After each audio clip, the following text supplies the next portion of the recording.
Muy bien, aquí continuamos entonces con todo este ejercicio de After Effects, entendiendo todo el tema de las capas y cómo se comportan y cómo hago las animaciones respectivas cuando estoy trabajando en ese programa de composición de video. Vamos entonces a retornar donde estábamos en el video anterior. Aquí teníamos nuestra capa, ya entendimos todo lo que tiene que ver con las propiedades.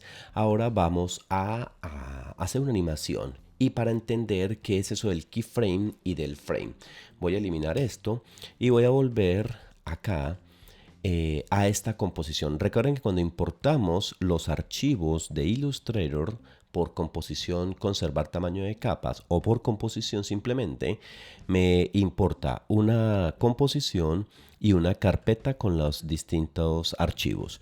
En este caso voy a abrir la composición para trabajar con ella. Yo tengo una que había creado al principio, que es la que llamamos Motion Graphics. Voy a ampliar eso para que podamos ver. Y tengo otra que me trajo el programa automáticamente que llamó bicicleta. Si le doy doble clic a esto, me abre toda la capa bicicleta con las distintas capas separadas. Voy a hacer que esta composición sea del mismo tamaño de esta que se llama Motion Graphics. Lo más seguro es que son tamaños distintos y eso me doy cuenta porque cuando toco esta Motion Graphics, aquí arriba dice 1280 por 720 y esta de bicicleta dice 1366 por 768, o sea que hay que cambiar el tamaño a esta. ¿Cómo lo hago? Recuerden que al principio lo vimos, voy a composición, ajustes de la composición y le digo que me quede en este tamaño, 1280 por 720. Esto está igual, está perfecto. Entonces miren que ahí esta capa de la bicicleta ya es del tamaño de mi capa de Motion Graphics. Entonces aquí voy a trabajar sobre la bicicleta. Vamos entonces ahora a empezar a animar una de estas capas. Por aquí tenía una animación que había hecho previamente, la voy a borrar y vamos a empezar de cero. Muy bien, entonces voy a hacer que esta rueda se anime, que esta rueda rote.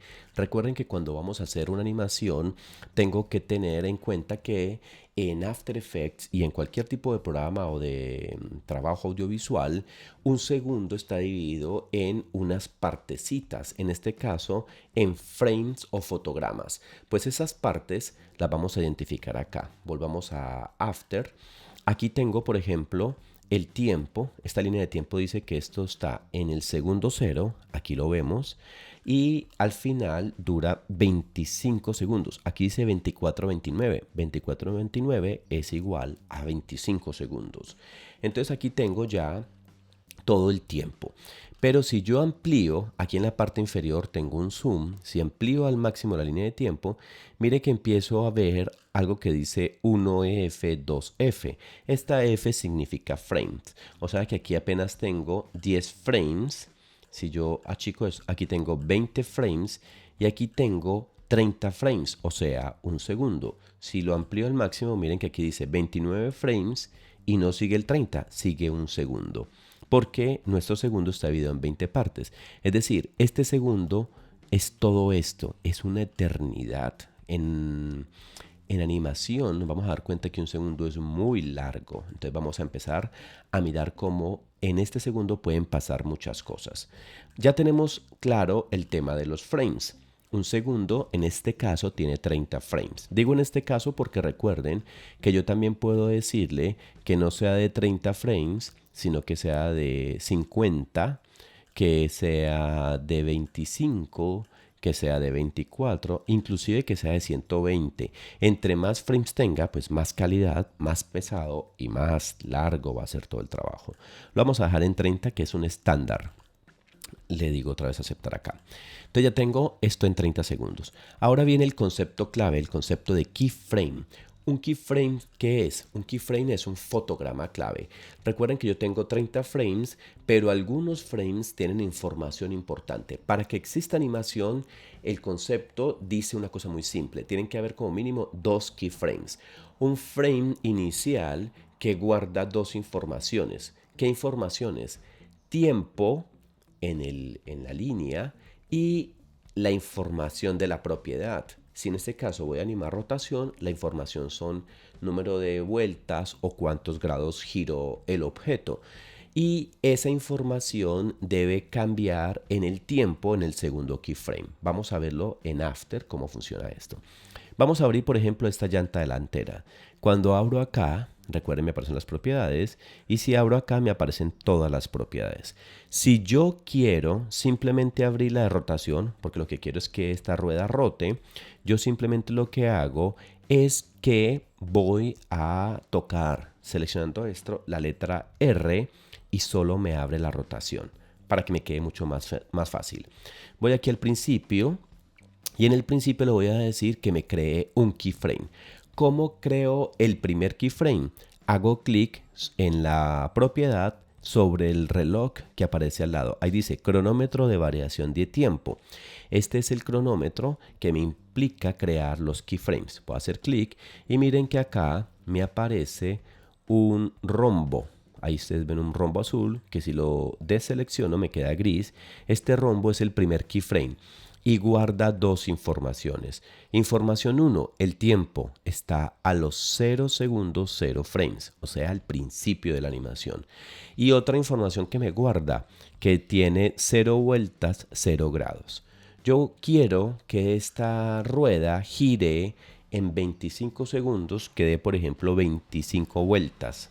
O que de 20 vueltas. Me paro al final para que el tiempo cambie y le digo aquí, recuerden que estas son las vueltas, le digo 20 vueltas. Me creó automáticamente el segundo keyframe. Es decir, no toco más el reloj. Si lo toco otra vez, borro todo. Entonces no lo toquen. Entonces aquí me creó el segundo keyframe. Si vengo aquí al principio y le doy play con la barra espaciadora del teclado, miren que automáticamente mi rueda gira. Yo tengo ya una animación. ¿Por qué? Porque entre el keyframe 1 que guarda esta información y el keyframe 2 que guarda otra información, la información son 20 vueltas a los 25 segundos, pues ha cambiado el objeto. Si yo quisiera que fuera más rápido, es decir, que dé más vueltas en ese tiempo, me paro sobre el último keyframe, justo sobre el último. O sea, me tengo que parar exactamente ahí. Si quiero estar seguro, amplío al máximo. Miren que yo lo puedo llevar hasta acá y me paro ahí. Lo voy a dejar acá y me paro ahí para que me quede exacto. Si me paro antes, me crea otro keyframe. Me paro sobre el mismo. Y ya no le digo que sean 25, sino que sean 30 vueltas. Es decir, en 25 segundos va a girar más veces. O sea que va a ir más rápido esta bicicleta. Si quiero que sea más lento, pues lo pongo ahí, me pongo más lento. Y entonces esto es el concepto de keyframes para empezar a animar. Ahora, como ya sabemos cómo rotamos y cómo hacemos la animación, el trabajo depende de ustedes. Ustedes van a hacer que rote la segunda llanta, van a hacer que rote también el mismo número de vueltas que pongan a rotar la rueda delantera. Ese es el trabajo que ustedes van a hacer inicialmente y en el siguiente video vamos a arrancar desde esas dos ruedas rotando. Ahí tenemos entonces el concepto de keyframe, que es clave para que exista una animación.